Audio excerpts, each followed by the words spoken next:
మొట్టమొదట దేవుడు ఒక వ్యక్తికి ఇవ్వాలి అనుకున్న మొట్టమొదటి ఆభరణం ఏంటంటే అది రక్షణ. ఈ రక్షణ లేకుండా ఆత్మ సంబంధమైన ఇంకే ఆభరణాలున్నా అవన్నీ చెల్లవు. కొద్దిమందికి బై నేచర్, బై బర్త్ మంచి సుగుణాలు ఉంటాయి. రక్షించబడిన వారికి ఉండనివి కూడా రక్షణ లేని వారికి ఉంటాయి.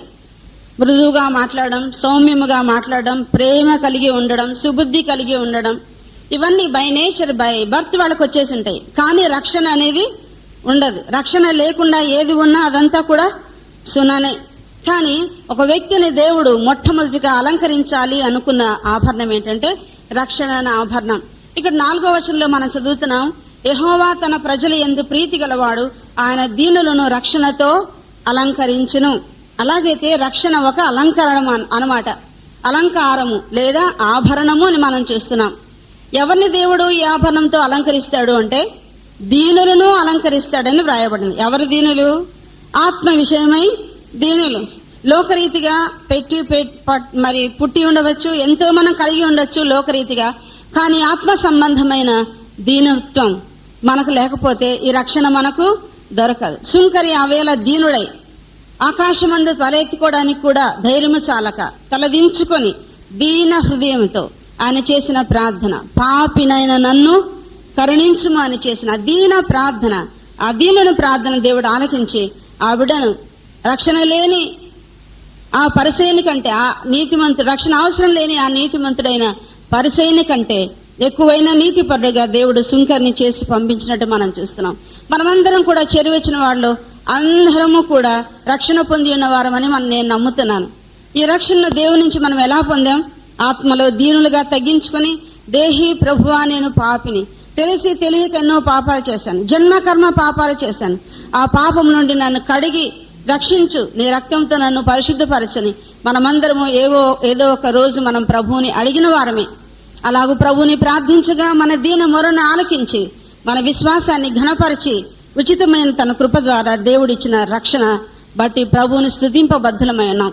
కనుక మొట్టమొదటి ఆభరణము రక్షణ.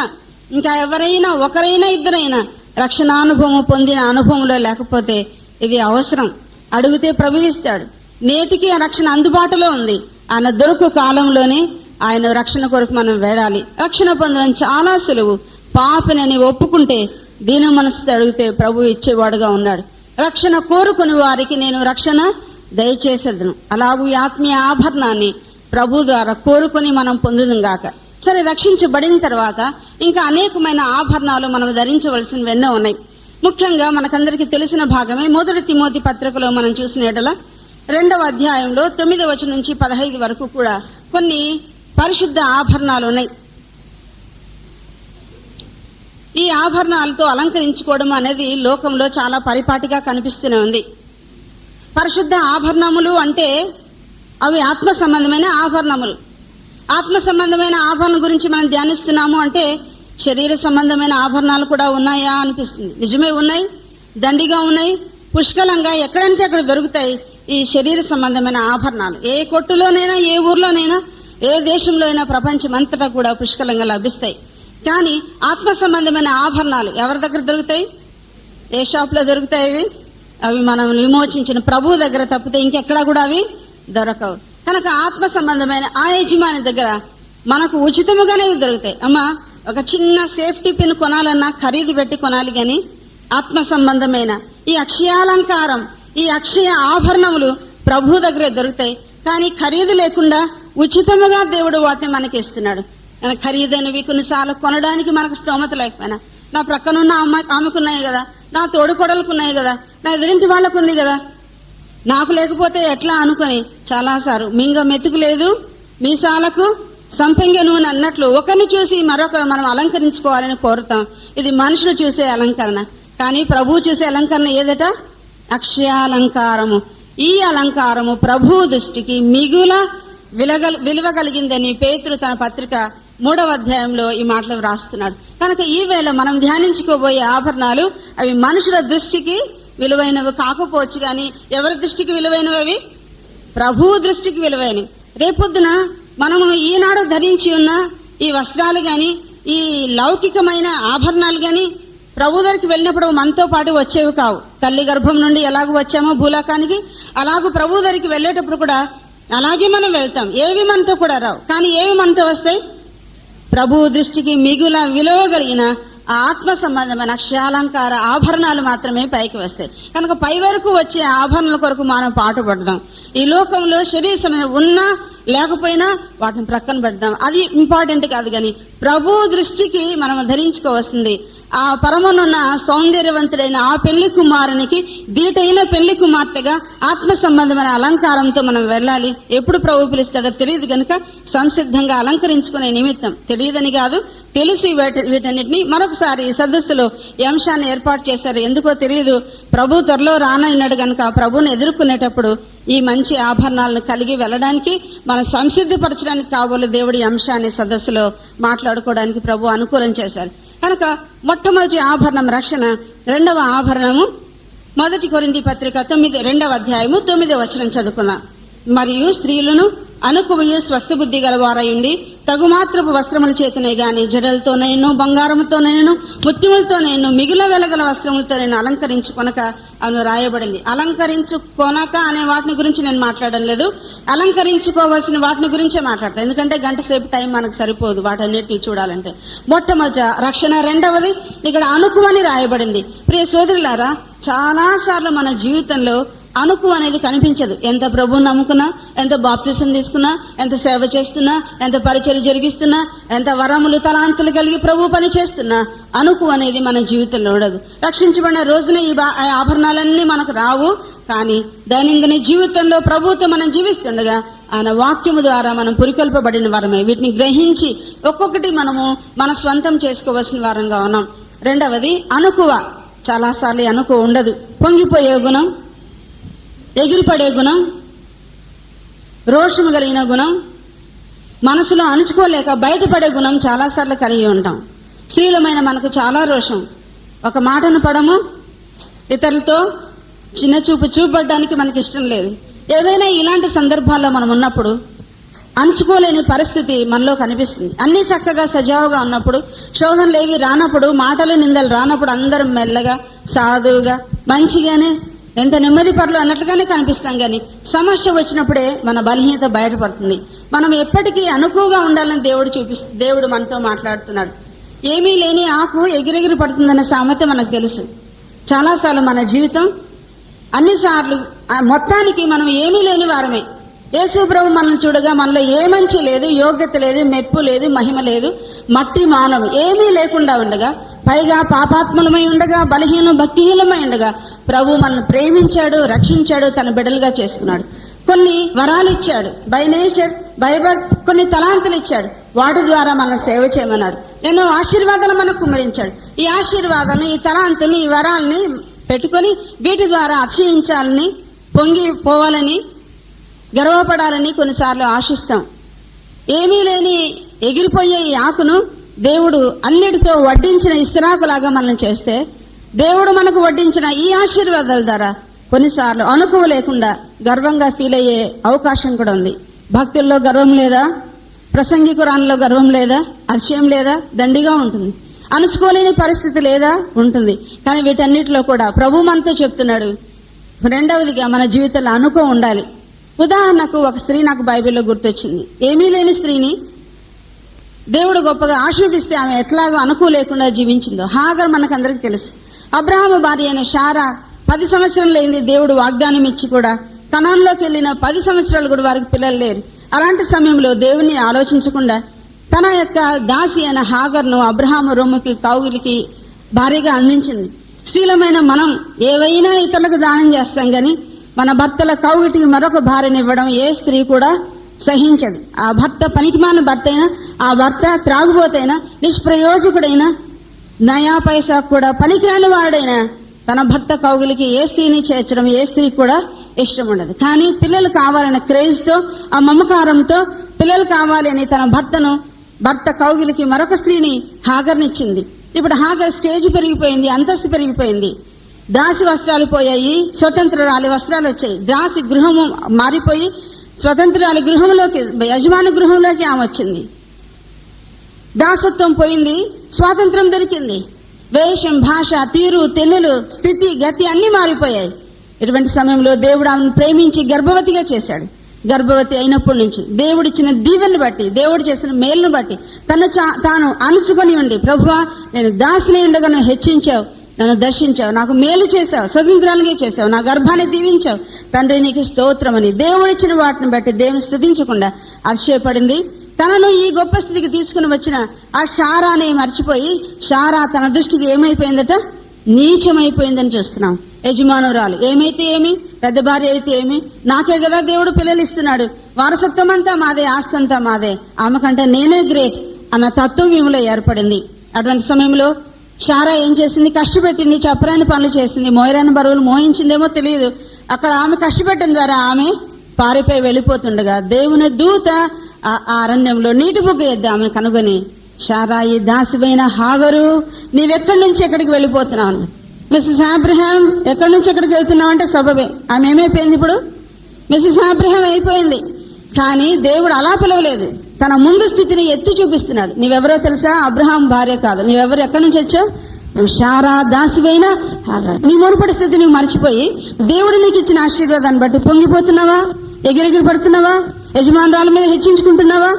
ఆమె నీచంగా చేసావా అని దేవుడు పాఠాన్ని నేర్పుతూ, శారా, ఈ దాసివైన హాగరు ఎక్కడి నుంచి ఎక్కడికి వెళ్తున్నప్పుడు చెప్పింది ఆమె, నా యజమానురాలనైనా శారా నుంచి నేను పారిపోతూ. అప్పుడు ప్రభు అన్నాడు, నీవు వెళ్ళి నీ యజమానురాలి దగ్గర అణిగి. ఈ మాట దేవుడు అక్కడ చెప్తున్నాడు. హాగర్లో ఏం లేదన్నమాట, అణిగి మణిగి ఉండే తత్వం లేదు. అమ్మా, మనకు కూడా దేవుడు ఒకటి కాదు ఎన్నో దీవెనలు, ఒకప్పుడు లేని సౌకర్యాలు, ఒకప్పుడు లేని ఆశీర్వాదాలు, ఒకప్పుడు లేని స్థితి, ఒకప్పుడు లేని ఉద్యోగాలు, ఒకప్పుడు లేని జీతాలు, ఒకప్పుడు లేని ఆస్తిపాస్తులు, ఒకప్పుడు లేని సౌకర్యాలు దేవుడు మనకి ఇచ్చాడు. మన పితరుల కంటే మనం ఎక్కువగా దీవించబడ్డాం. వీటిని చూసుకొని, దేవుడిచ్చిన వాటిని చూసుకొని ఎగిరెగిరి పడుతున్నామా? ఎక్కువగా పండిన చెట్టు వంగి ఉంటదట. పండ్లు లేని, కాయలు లేని చెట్టు ఎట్లుంటదట? నిటారుగా నిలిచి ఉంటుంది. కానీ మన క్రైస్తవ విశ్వాస జీవితం అలా కాదు. ప్రభువా, నేనేమై ఉన్నానో సమస్తం నీ ఉచితమైన కృప వల్లనే ఉన్నాను. కలిగి ఉన్నవే నా వల్ల కలగలేదు, నీ వల్ల కలిగాయి కనుక నీకు స్తోత్రం. నేను నాకు కలిగిన సమస్తంతో, నీవిచ్చిన సమస్తాన్ని సేవిస్తాను ప్రభువా అనే దానిలో ఎంత అనుకు ఉంది. ఉన్న వాటిని బట్టి అసహించి గర్వించేది ఎంత మరి ఎట్లాంటి స్థితిగా ఉందో మనం అర్థం చేసుకుంటాం. కనుక హాగర్లో లేని అనుకోను బట్టి దేవదూత ఆమెను హెచ్చరించి ఉండగా వెళ్ళింది. శారా దగ్గరికి వెళ్ళి అణిగి ఉన్నట్టు మనం చదువుతున్నాం. కనుక మనందరిలో కూడా ఏముండాలి? రెండవ ఆభరణము అనుకువ. ఎన్ని ఉన్నా అనుకు మనలో ఉండాలి. ఇంకా ఎక్కువగా తగ్గించుకోవాలి, రోజు రోజుకు తగ్గించుకోవాలి. ఆమె కంటే నేను గొప్ప కాదు, ఆమె కంటే నేను బాగు చెప్పగలను, ఆమె కంటే నేను మంచి ప్రార్థనా పని, ఆమె కంటే మంచి ప్రసంగికులను, ఈ ధోరణి కాకుండా ప్రభువా అల్పురాలను, స్వల్పురాలను, ఏమీ తెలియని దాన్ని, ప్రభువా మరి చేతగాని దాన్ని మనం దేవుని సందులో తగ్గించుకోవడం. మనుషుల సందులో కూడా ఒకరికంటే ఒకరిని మరి మనకంటే ఒకరిని హెచ్చించి మనల్ని మనం తగ్గించుకునే వారుగా ఉండాలి. ఇది రెండవ ఆభరణాన్ని గురించి మనం చదువుకున్నాం. ఆ తర్వాత ప్రక్కనే మూడవ ఆభరణాన్ని గురించి రాయబడింది. అది స్వస్థ బుద్ధి గలవారై ఉండాలని చెప్తున్నాడు. దేహానికి స్వస్థత ఎంత ప్రయోజనకరమో, ఎంత ఎసెన్షియల్ గా మనం భావిస్తామో, అలాగే బుద్ధికి కూడా స్వస్థత అవసరం. మన బుద్ధికి అనేక సార్లు రోగం వస్తుంది. బుద్ధి సుబుద్ధి కాకుండా చెడ్డ బుద్ధిని మరి చెడ్డ బుద్ధితో ప్రవర్తిస్తూ ఉంటాం మనం. సుబుద్ధి అనగా మంచి బుద్ధి. సుబుద్ధి గల భార్య బైబిల్లో ఒక ఆమె ఉంది. ఆమె మొదటి సమూయేలు గ్రంథం 25వ అధ్యాయం 3వ వచనంలో కనిపిస్తుంది. నాబాలు భార్య అయిన అబీగేలు, ఈమె సుబుద్ధి గలదై రూపసి అయి ఉండేది. ఆమె రూపం ముందు రాయలేదు కానీ ఏమి రాశాడు? ఆమె బుద్ధి ముందు రాశాడండి. మనమైతే ఏం చేస్తాం చెప్పండి? ముఖ్యంగా పెళ్లిళ్ళకి వెళ్ళినప్పుడు, పెళ్లి చూపులకు వెళ్ళినప్పుడు, అమ్మాయిని చూడడానికి వెళ్ళినప్పుడు ముందేమంటాం? చూసి వచ్చిన తర్వాత ఇంటి దగ్గర వాళ్ళు ఏమడుగుతారు? అమ్మాయి వెళ్ళి చూసి వచ్చారు కదా, పిల్ల ఎలా ఉంది? తెలంగాణలో పిల్ల ఎలా ఉంది అంటారు.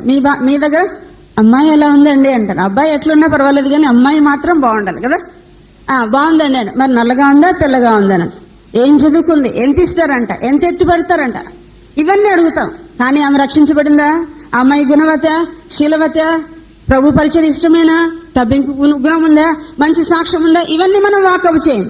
నరులు పైవేషమును లక్ష్య పెడతారు కానీ యెహోవా అంతరంగమును, అంతఃకరణను, హృదయ శుద్ధిని చూచివాడు, రక్షణను చూచివాడు, ఆత్మీయ గుణగణాలను, సౌందర్యాన్ని చూచివాడు. కనుక ముందు దేవుడు ఈమె రూపాన్ని వ్రాయలేదు. అబీగెలు బుద్ధి గలదై ఉండను, ఆ తర్వాత లాస్ట్ లో పెడుతున్నాడు, ఆమె రూపవతి అయి ఉండెను అని.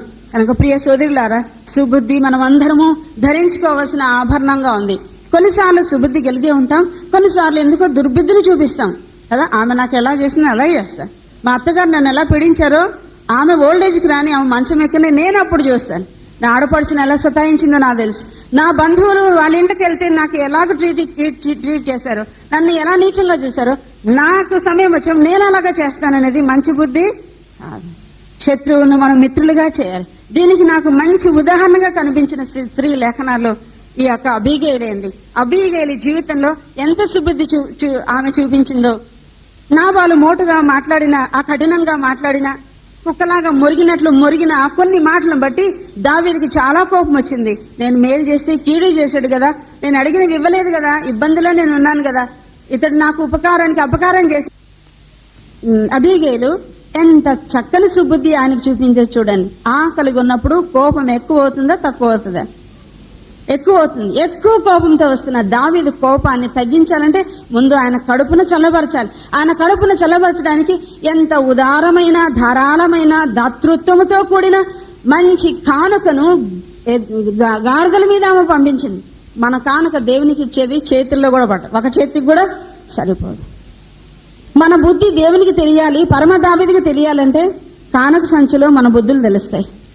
మనం పెట్టే దాంట్లో, మనం ఇచ్చే దాంట్లో మన బుద్ధులు తెలుస్తాయి. చాలాసార్లు మాటలు రమ్యమైన రీతిగా లేనిపోని ప్రేమను ప్రదర్శించి మంచి పదజాలం పెట్టి ప్రేమతో మాట్లాడతాం. మీ ప్రేమ మాటలతో, నాలుగుతో మాత్రమే కాదు, క్రియతోనూ సత్యముతోనే మీరు ప్రేమించాలి. ఆమెకున్న సుబుద్ధిని క్రియతో చూపించింది. అమ్మ, ఆ ధారాళమైన కానుకలు ఇవన్నీ కూడా ఉన్నాయి, భాగాలన్నీ ఉన్నాయి. ఏవి? 200 రొట్టెలట. అమ్మ, మీ జీవితంలో ఎప్పుడైనా ఒకే రోజు 200 రొట్టెలు చేసిన వాళ్ళు ఎవరైనా ఉంటే చేతులు ఎత్తొచ్చండి. ఎవరైనా ఇంత పెద్ద కాన్ఫరెన్స్ లో ఒక రోజు అసలు మన ఇంటికి ఎవరైనా ఎక్కువ మంది వస్తే మనం ఏం టిఫిన్ పెట్టుకుంటామండి?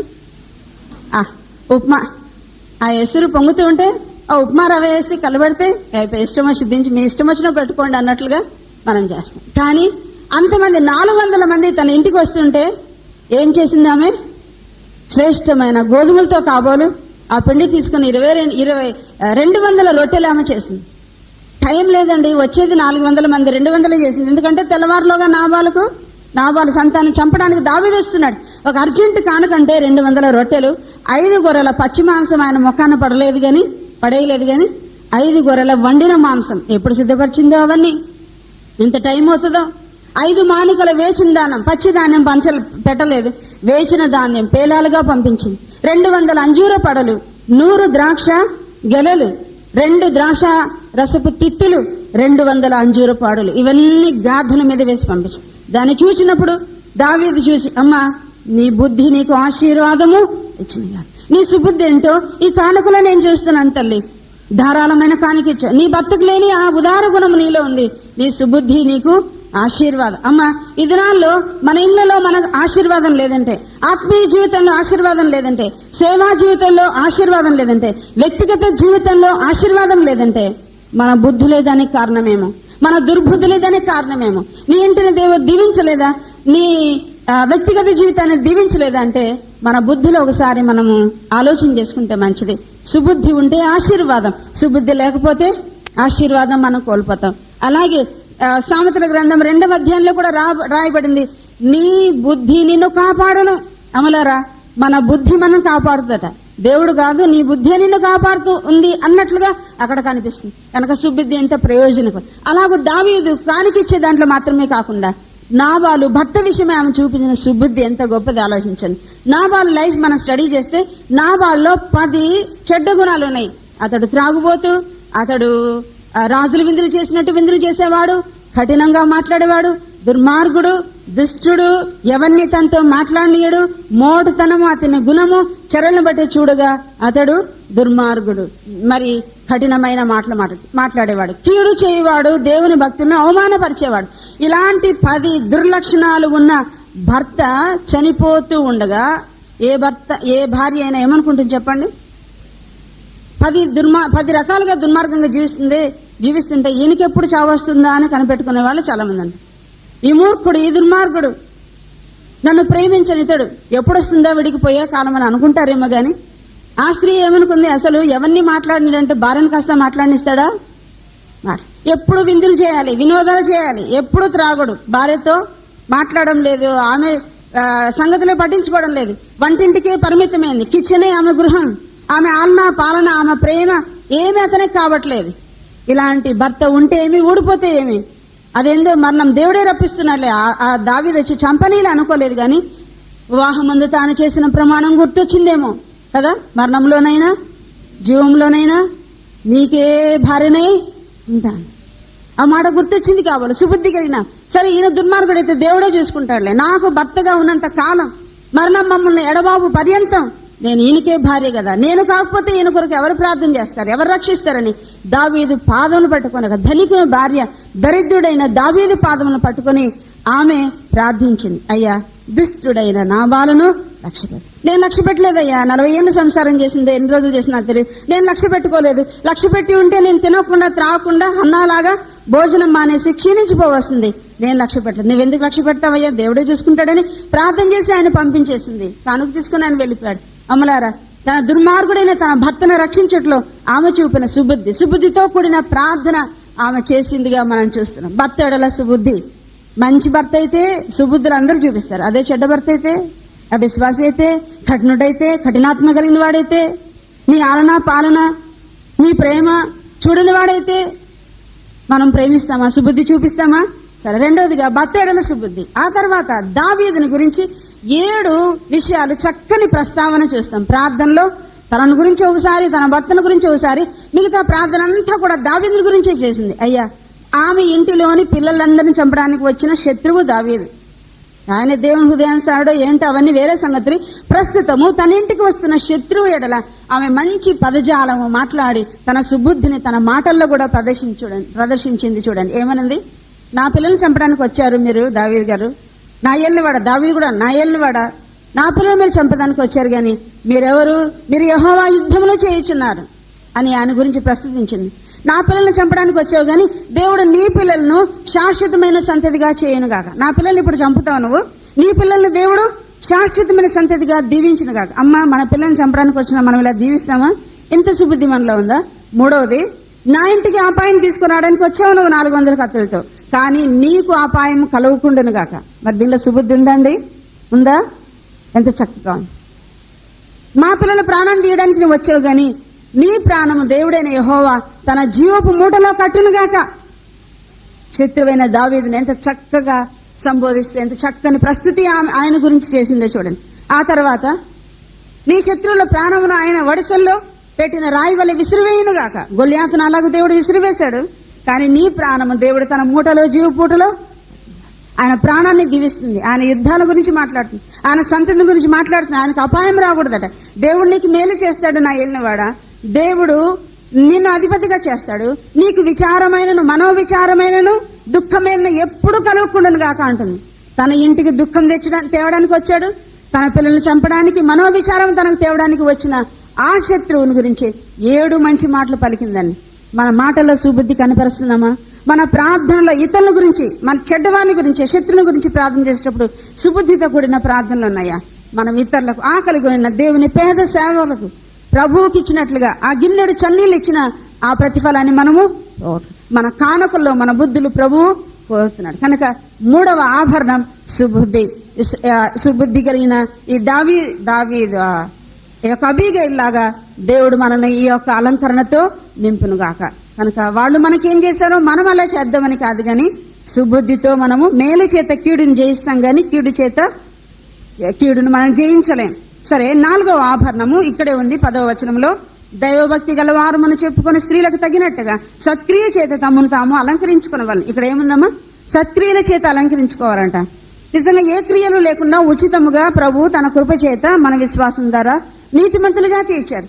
కానీ రక్షించబడిన తర్వాత మనం కొన్ని క్రియలు చేయాలి. దేవుడు ఎఫెసీ 2లో మనం చదివినట్లుగా 5వ వచనంలో దేవుడు ముందుగా సిద్ధపరిచిన సత్క్రియలు చేయడానికే ఆయన సృష్టించిన సృష్టి అయి ఉన్నాము, ఆయన చేతి పని అయి ఉన్నాం. నీవు చేసే క్రియలు నేను చేయలేను, నేను చేసేవి నువ్వు చేయలేవు. కనుక మనమందరము చక్కగా మంచి ఆ సత్క్రియలు చేయాలి. ఈ సత్క్రియలు చూసి చుట్టూ ఉన్న అన్ని జనులు మనల్ని బట్టి, మన సత్క్రియలను బట్టి, ఈ సత్క్రియ వెలుగును బట్టి ప్రభువుని మహింపరుస్తారని 5వ అధ్యాయము మత్తయి సువార్త 5వ వచనంలో మనం చూస్తాం. ఈ సత్క్రియలకు కొత్త నిబంధనలో పేరుగాంచిన స్త్రీ అపోస్తల కార్యములు 9వ అధ్యాయంలో మనకు కనిపిస్తుంది. 3వ వచనం నుండి ఆమెను గురించి మనం చదవచ్చు. ఆమె శిష్యురాలైన యొప్పేలో ఉన్న తబిత, ఆమెకు దోర్కా అనే మారు పేరు ఉంది. ఆమె సత్క్రియలకు పేరుగాంచిన స్త్రీ. విధవరాన్లకు, పరిశుద్ధులకు అంగీలు కుట్టించి వారికి వస్త్రాలు అందజేసింది. ఆమె చనిపోయింది కానీ ప్రియులారా, ఆమె సత్క్రియలు మాత్రం చనిపోలేదు. ఒక మంచి సర్టిఫికెట్ ఈ లోకంలో ఆమె వదిలిపెట్టి వెళ్ళిపోయింది. ఆమె చనిపోయి ఆమె దేహం కడగబడి పైగదిలో ఉన్నప్పుడు పేతురు భక్తునితో చెప్తున్నారు అందరూ పరిశుద్ధులు, విధవరాన్లు వచ్చి, ఆమె బ్రతికి ఉన్నప్పుడు మాకు కుట్టి ఇచ్చిన అంగీలు చూడండి, ఇవన్నీ ఆమెనే ఇచ్చిందని ఆమె సత్క్రియల గురించి పొగుడుతూ పేతురుకు చెప్పగా పేతురు, ఈమె అవసరత ఉంది, ఇంకా సత్క్రియల చేత దేవుని సేవిస్తుంది, వస్త్రాల సమృద్ధి యొప్పేలో పేదలకు పరిశుద్ధులకు ఉంది, ఆమె లేకపోతే వస్త్రాలు ఎట్లా వాళ్ళకని. ఒకవేళ భారం కలిగి కాబోలు దేవుని ప్రేరేపణ చేత, దేవుని శక్తి చేత పేతురు భక్తుడు ఆమెను ప్రభు సహాయం లేపినప్పుడు మనం చూస్తున్నాం. లేపబడినప్పుడు ఆ బ్రతికిన ఆమెను చూచి యొప్పే అందట ప్రభువును అనేకులు విసరించారు. అమ్మ, ఇంతమంది విసర్జించడానికి కారణం ఎవరు? సత్క్రియలు చేసిన ఆ దోర్కాయే. సత్క్రియల చేత అనేక ఆత్మను ప్రభు దగ్గరికి నడిపించింది. మనం కేవలం వాక్యం చెప్తే ప్రభు దగ్గరికి అనేకులు మనం నడిపించలేం, కానీ వాక్యంతో మాత్రమే కాకుండా వారి అవసరాలలో మనము పాలు పంచుకుని సత్క్రియలు చేసినప్పుడు మరి ఎక్కువగా ప్రభువును వారు నమ్ముకోవడానికి అవకాశము కల్పించబడుతుంది. 4వదిగా ఇలాగూ సత్క్రియలు మనం చూసాం. ఆ తర్వాత 12వ వచనం చూడండి. స్త్రీ మౌనముగా ఉండవలసిందే గాని ఉపదేశించుటకైను పురుషుని మీద అధికారము చేయుటకైను ఆమెకు సెలవీయన రాయబడింది. ఇక్కడ సంఘములకు రాస్తున్నాడు ఈ మాటలు. మొదటి తిమోతి పత్రిక, జీవం కలిగిన దేవుని సంఘములో జనులు ఎలాగో ప్రవర్తించవన్నో అది నీకు రాస్తున్నానన్నాడు. కనుక ఇక్కడ సంఘములో స్త్రీ మౌనముగా ఉండే విషయమే ఇక్కడ మనం చదువుతున్నాం. ఇంటిని గురించి కాదు, సంఘములో స్త్రీకి ఉపదేశించుటకు నేను సెలవీయను. ఎందుకంటే స్త్రీ మొదట అపరాధంలో పడింది, ఆ తర్వాత పురుషుడు పడ్డాడు గనుక స్త్రీ ఆధిక్యత సంఘంలో కోల్పోయింది అన్నాడు. అయినా స్త్రీల మధ్య ఇలాంటి సమావేశాలు, స్త్రీల కూటాల, స్త్రీల సమాజంలో, స్త్రీల కాన్ఫరెన్సెస్ లో, స్త్రీల మరి రిట్రీట్స్ లో మనం పాల్గొని సేవ చేయొచ్చు. వ్యక్తిగతంగా మనం సేవ చేయొచ్చు. సమరయ స్త్రీ వలె వ్యక్తిగత సేవ కూడా మనము చేయవచ్చు. సరే, ఇలాగ మనము ఆయన సంఘములో మౌనం పాటించిందని. కొన్నిసార్లు భర్తల కంటే చక్కగా ప్రసంగించగలిగిన స్త్రీలు ఉన్నారు, కానీ సంఘములో ఆయన చెప్పిన కట్టను బట్టి మనం మౌనంగా ఉన్నప్పుడు దేవుడు అది కూడా మనకు ఆభరణము అని చెప్తున్నాడు. ఎక్కడ మనం మౌనంగా ఉండాలో, ఎక్కడ నోరు తెరవాలో దైవవాక్యంలో దేవుడు సమృద్ధిగా చెప్పి ఉన్నాడు. అలాగూ మౌనం వహించింది కూడా ఒక ఆభరణమేట. ఎక్కడైనా కూడా స్త్రీ ఎంత మౌనంగా ఉంటే అంత మంచిది అన్న సాక్ష్యం లోకంలో మనకుంది. మనమే కాదు, అన్యులైనా స్త్రీకి ఎంత తక్కువ నోరుంటే అంత మంచిది, స్త్రీ ఎంత తక్కువ మాట్లాడితే అంత మంచిది అనే భావన లోకమంతటా, ముఖ్యంగా మన ఇండియాలో ఆ భావన మనందరికి కూడా ఉంది. ప్రియ సోదరులారా, స్త్రీలమైన మనం ఎగిరెగిరి మనం మాట్లాడడం ద్వారా, బుద్ధి ఉందని తెలివి ఉందని మాట్లాడడం ద్వారా, చదువుకున్నామని మాట్లాడడం ద్వారా, వాక్యం ఉంది తెలుసు అని మాట్లాడడం కాకుండా ఎంత మనం మౌనంగా ఉంటామో అంత ప్రాబ్లమ్స్ మనం తగ్గించుకుంటాం. ఎంత మనం నోరు పైకి ఎత్తుతామో తెరుస్తామో అంతగా మనము ప్రాబ్లమ్స్ తెచ్చుకుంటాం. ఉదాహరణకు బైబిల్లో మనం చూడవచ్చు. మార్క్స్ వార్త 14వ అధ్యాయంలో కుష్ఠరోగి అయిన సీమోను ఇంటిలో ఒక స్త్రీ జటామాంసి అత్తరు తీసుకుని వచ్చి ప్రభువు తల మీద పోసి ఆయన మరి అలాగూ మంచి క్రియ చేస్తూ ఉండగా చుట్టూ ఉన్న శిష్యులు, ముఖ్యంగా ఇస్కరియోతు యూద, పర్స్ ఎవరి దగ్గర ఉందండి? యేసు ప్రభు పర్స్ ఎవరి దగ్గర ఉంది? మనీ పర్స్ యూద ఇస్కరియోతు దగ్గర ఉంది. ఆయన అనుకున్నాడు, ఏమని, ఇదెందుకు ఇలాగ వ్యర్థం చేస్తున్నావు?